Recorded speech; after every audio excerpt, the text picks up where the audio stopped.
Welcome back to Firestorm Games and another Games Workshop product review. In this video, we'll be taking a look inside one of the latest releases for Warhammer 40k, the Kill Team Rogue Trader box set.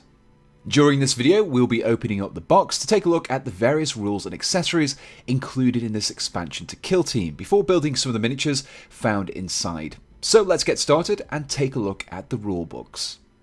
Inside Kill Team Rogue Trader, we get 3 rulebooks, one for Kill Team and 2 mini-codexes for the factions found inside, the Elucidian Starstriders and the Galapox Infected. We'll be starting things off by looking at the Kill Team book first. The rulebook is an expansion, so you do require the main Kill Team rule set in order to be able to use the rules presented inside this book. So first of all, we have some background regarding the 2 factions in this set and the events that the rulebook focuses on. Then we move on to the rules for using 2 new kill zones found inside the set. The True Hawk, which is a ship's interior, and also the Ministorum Shrine. These kill zones both make use of a new rule set featured in this book, Ultra Close Confines. These provide details on how to play in a much more cramped environment than those present in regular games of Kill Team. This adds a great new aspect of gameplay that fits in perfectly with the more skirmish nature of Kill Team. Each of these kill zones also has their own unique environment table, which allows you to randomly select an additional rule to reflect a particular environment inside the kill zone.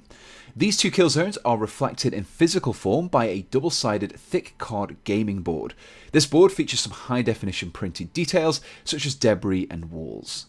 Following the kill zone rules, we are also presented with some additional rules for your kill teams. This includes a new leader type that allows you to use a more powerful unit called a commander, such as the new Elucia Vane miniature found inside this box set.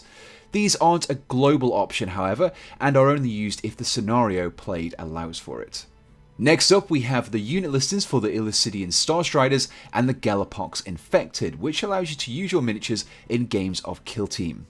These follow the usual format by having the Kill Team specific tactics, maximum unit count and the types of equipment, and the specializations each miniature can have.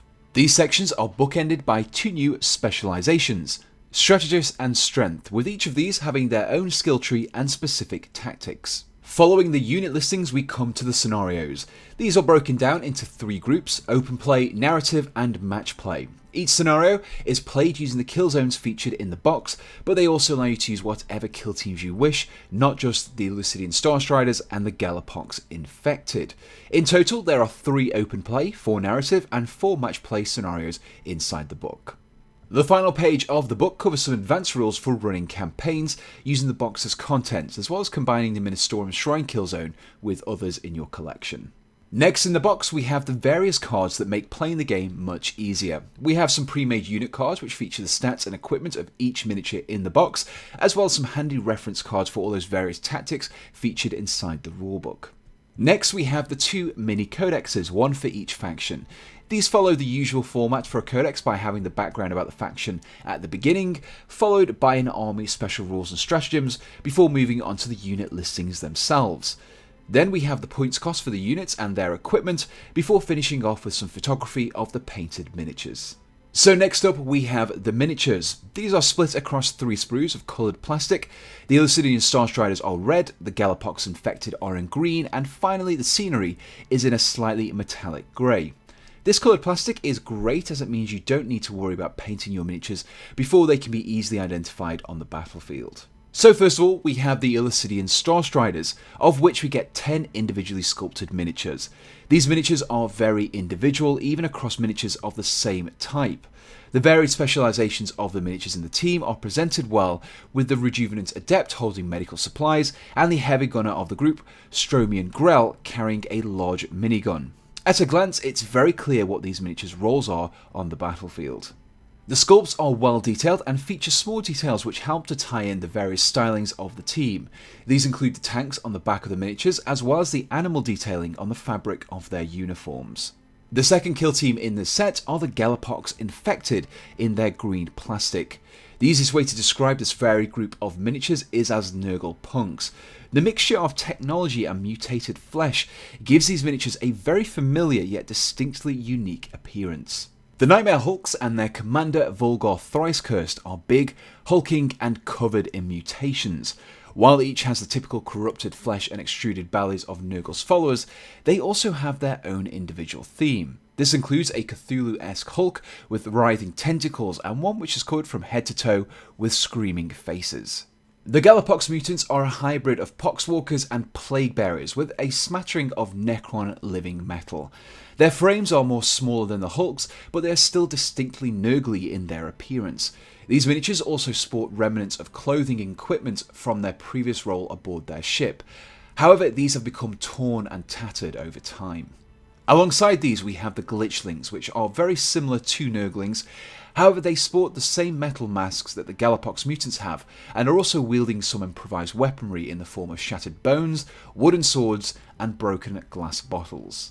The most numerous of the Galapox infected are the various smaller creatures which were previously typical pests that have been corrupted by the compromised Galafield projector.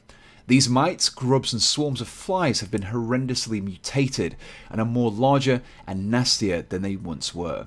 Finally, we have the scenery. These are spread out over 2 identical sprues and each contain a variety of bulkhead doors, consoles, escape pods, pipes and command chairs that you can use to create the obstacles and objectives for your games of Kill Team. These are mostly single piece components with the exception of the pipes, which are in 2 halves, and the drop pods, which come with several hatches that can be opened or closed, revealing some intricate detailing inside. So let's take a look at some of the assembled miniatures. Overall, this set is great for any avid fans of Kill Team. Not only do you get 2 fully formed kill teams, but you also get the terrain, rules and boards for 2 kill zones as well. The extra mini codexes are also a nice addition that allows you to use your miniatures in 40k. In fact, it would be interesting to see whether or not these factions get fleshed out to a more army-sized range of miniatures in the future. The fact that the miniatures are all single pose is a somewhat double-edged sword. On the one hand, it means that you can assemble your miniatures quickly with little fuss, but it also makes customization impossible without resorting to some conversion work. Although this isn't too bad considering the more individualistic nature of kill teams. Now, if you're looking to pick up one of these kits for yourself, the RRP is £80, but it is available currently on the Firestorm Games web store for 10% off that RRP, and you'll find a link to its page in the description below. If you enjoyed this video, do let us know in the comments below and be sure to subscribe to be kept up to date with all of our latest videos. So we just want to say a big thank you for watching this video and we hope to see you again on Firestorm Games.